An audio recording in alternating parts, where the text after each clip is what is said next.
औज़ुबिल्लाहिमिनश्शैतानिर्रजीम बिस्मिल्लाहिर्रहमानिर्रहीम। Dear viewers, अस्सलाम वालेकुम।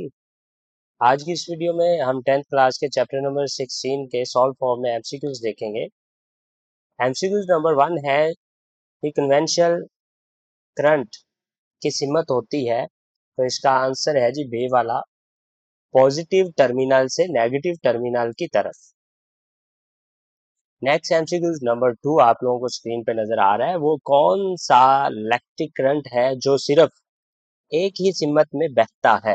तो इसका आंसर है बे वाला, डायरेक्ट करंट जो सिर्फ एक ही सिमत में बहता है जी। आगे है जी नेक्स्ट एमसीक्यूज नंबर 3 की तरफ हम चलते हैं जी। एमसीक्यूज नंबर 3 का आंसर हमारे पास क्या है? तो एमसीक्यूज नंबर 3 का आंसर है जी बे वाला, इलेक्ट्रिक करंट मापने के लिए कौन सा आला इस्तेमाल किया जाता है? तो एम मीटर जो है, एम मीटर आला, उससे हम इलेक्ट्रिक करंट की पैमाइश करते हैं, मापते हैं। नेक्स्ट एमसीक्यूज नंबर 4 की तरफ मूव करते हैं जी। एमसीक्यूज नंबर 4 का आंसर क्या है जी?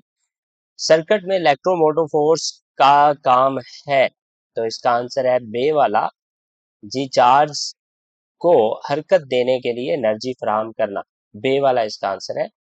नेक्स्ट एमसीक्यूज नंबर 5 है जी,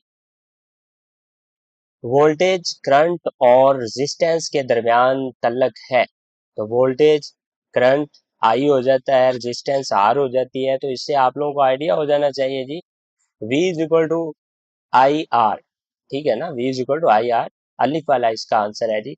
नेक्स्ट एमसीक्यूज नंबर 6 की तरफ चलते हैं। एमसीक्यूज नंबर 6 का जी आंसर है मेटल कंडक्टर्स की रेजिस्टेंस टेम्परेचर बढ़ने से डैश होती है, क्या होती है जी?